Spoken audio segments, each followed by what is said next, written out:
Listen to part of a lecture in an architecture class. So, now I'd like to focus on the Prairie School of Architecture, which developed the most significant architectural style in North America in the first decades of the 20th century. The main influences on this style came from several places. For example, the philosophy and practice of the architect Louis Sullivan. Now, you may remember that Sullivan liked to say that form follows function. In other words, the shape and structure of a building should depend on the purpose, the intended use of the building. There was also the English arts and crafts movement.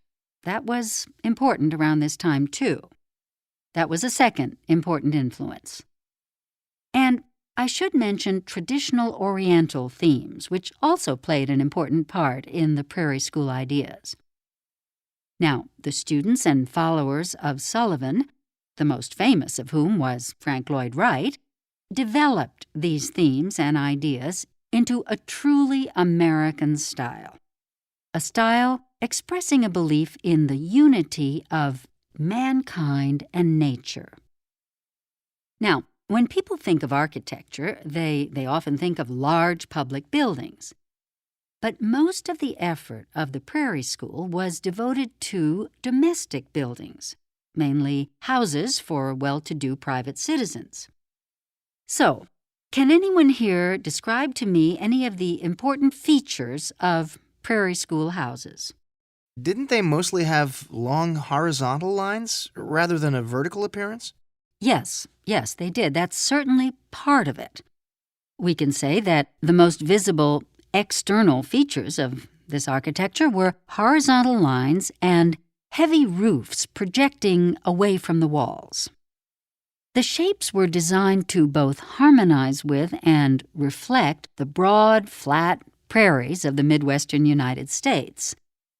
But somewhat ironically, I suppose, most of these houses were actually built in more urban areas, especially in the Chicago suburbs, rather than on the prairies themselves. Okay, now, what about the insides, the interiors? Didn't they want to do away with small rooms? Well, in a sense, yes. There was certainly an emphasis on keeping the number of separate rooms to a minimum, opening up living space, and designing internal walls so that the light and view created a sense of unity.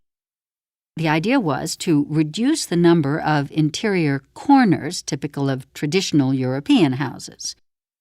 See, Prairie School architects thought of this traditional home as confining, both physically and also spiritually. So, by ridding the inside of houses of so many rooms and corners and walls, they hoped to create a feeling of movement and freedom. Their ideal of beauty was to try to make the living space more compatible with human proportions and living requirements. Often, large fireplaces were built at the center of the overall design rather than attached to an outside wall. And this gave additional structural support to the building, so it further allowed the building to get by with fewer interior walls. Now, let me add that, in line with their belief in the importance of nature, these architects related the interiors to the surrounding natural landscape by their use of windows that were continuous ribbons of glass. So, in that way, the outside and inside of the houses were more closely related. Other ways they suggested the importance of nature were in designing terraces projecting from the external walls with parapets, walls that were used as planting boxes for flowers and shrubs, and deep roof overhangs that led the eye toward the horizon. Of course, not all Prairie School houses had all these features, but certainly we can say that there was a general tendency among these architects to provide their designs with many of them. Okay, so now we've discussed overall structure. Now what about ornamentation? Didn't they reject almost all decorative elements? Well, not entirely. although it's true they like to keep things simple. Again, this was in line with their opposition to what they perceived as the fussiness of more traditional housing styles. We can say that ornamentation was only permitted if it complemented, if it blended in with the overall expression and feeling of the building. So, to this end, the Prairie School architects tended to use simple, unmixed, natural materials, sometimes with geometric or oriental designs. For example, many of the Prairie houses had a turned-up roof edge, reminiscent of traditional Japanese houses. Okay, so finally, I'd like to mention that these architects usually designed all the furniture that went with each house. Each piece of furniture, whether built-in or freestanding, was carefully crafted to fit in with the overall feeling of the house. Again, natural materials were preferred and restful horizontal lines were emphasized. Now get ready to answer the questions. You may use your notes to help you answer. 12. What is the lecture mainly about?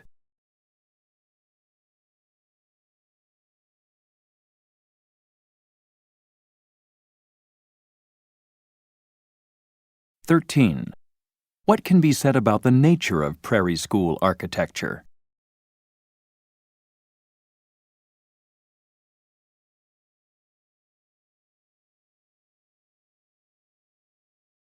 14. Listen again to part of the lecture. Then answer the question. The shapes were designed to both harmonize with and reflect the broad, flat prairies of the Midwestern United States. But somewhat ironically, I suppose, most of these houses were actually built in more urban areas, especially in the Chicago suburbs, rather than on the prairies themselves. Why does the professor say this? Somewhat ironically, I suppose, most of these houses were actually built in more urban areas.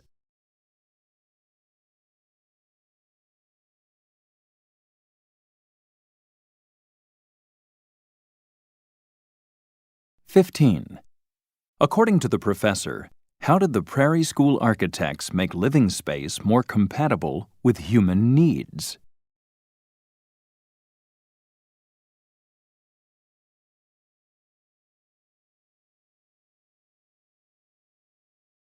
16. What does the professor say about the use of ornamentation by Prairie School architects?